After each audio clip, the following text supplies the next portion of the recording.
Finally, we're at war, I believe, against a mindset that will not secure our borders.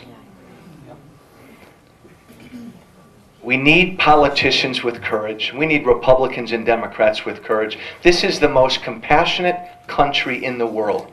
I should be able to stand in front of any audience, and say, I'm the most compassionate human being. I'm the most compassionate American in the world. But by golly, we need to secure our borders. We need to enforce our laws. If there are illegal immigrants here, we need to return them back to their homeland. We need to stand for that. And that should be a compassionate position, and that should be the right position.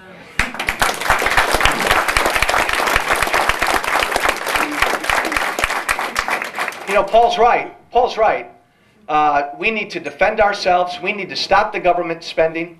This is all connected, and we're losing, obviously, our moral fiber, our moral way of life. We've lost respect for life. We've lost the ability in this country to recognize behavior that's right and good and noble and just. We're so afraid to hurt people's feelings. We're so afraid to judge. We know there's a right and a wrong. I don't want us. So a very nice woman the other night at our town hall stood up and looked at me and said, we need heroes. We need some of our politicians to be heroes. Joe, I want you to be a hero. I thought that was really sweet and nice, but I looked at her and I said, I don't want our politicians necessarily to be heroes. I don't want that to be where we look to. I ran in a primary against a great field. I won by a lot more than a lot of people thought I would. My wife may get sick of me saying this, but it had very little to do with me because I didn't lead it. There is something bubbling in this country right now. There is a movement growing.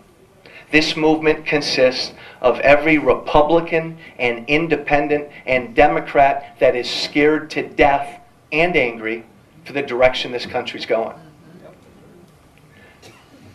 I called myself in the primary a Tea Party conservative first and a Republican second.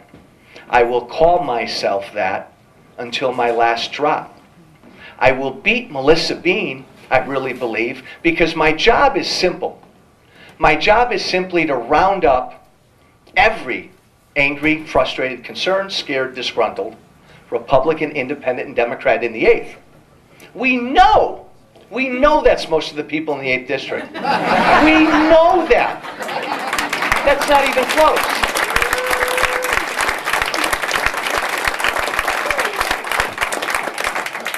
Now, Nick, my campaign manager, I'm going to need some money to do this.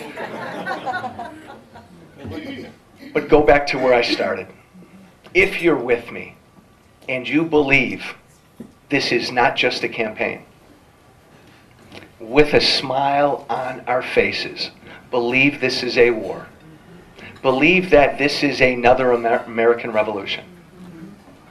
We know Barack Obama's on the wrong side of that. We know Nancy Pelosi's on the wrong side of that.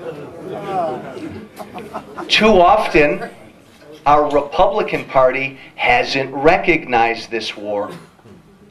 But I know what's in front of me.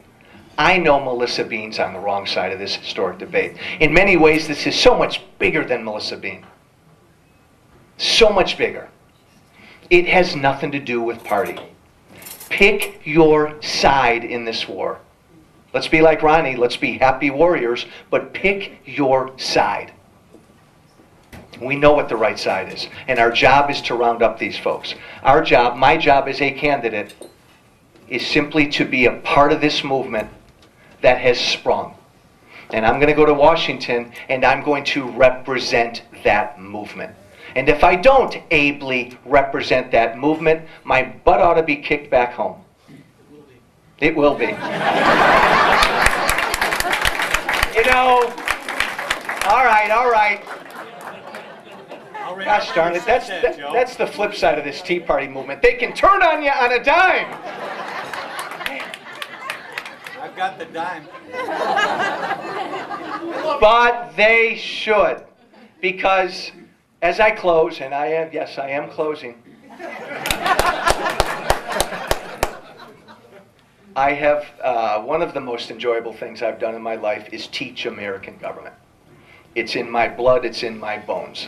Not only do I want to beat Melissa Bean and go to Washington and cut down the size of government and help secure our borders and help defend us and help go after Obamacare.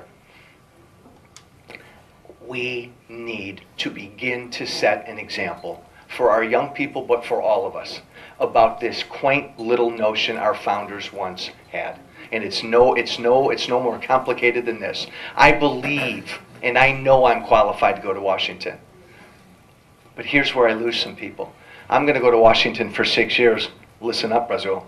And then I firmly believe I can come right back home and anybody in this room can go represent all of us in the 8th District.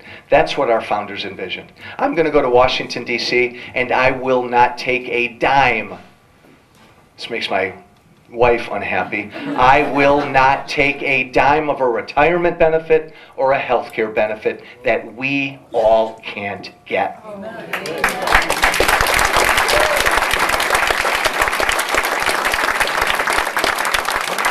They've become so different. We know that. It's not just Democrats. We send them to Washington, Republicans and Democrats. They change before our very eyes.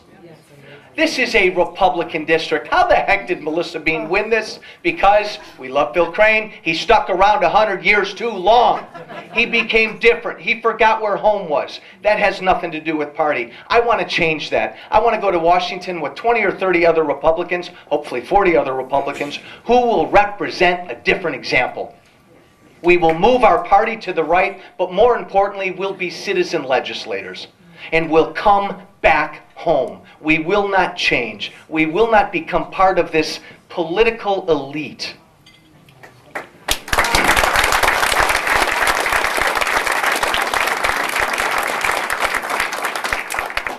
This is going to be a war. The next 7 months is going to be a war. Melissa Bean knows she's on the wrong side of this debate. She will go after me each and every day. I am going to be steadfast. I am going to be strong. I am going to have courage. As rocks are thrown at me from all directions, I ask you to do the same. This is the fight of our life. It's not about me. It's not about everybody in this room. It's about our kids and our grandkids. God bless, and Paul, thank you very much for the invitation. Thank you.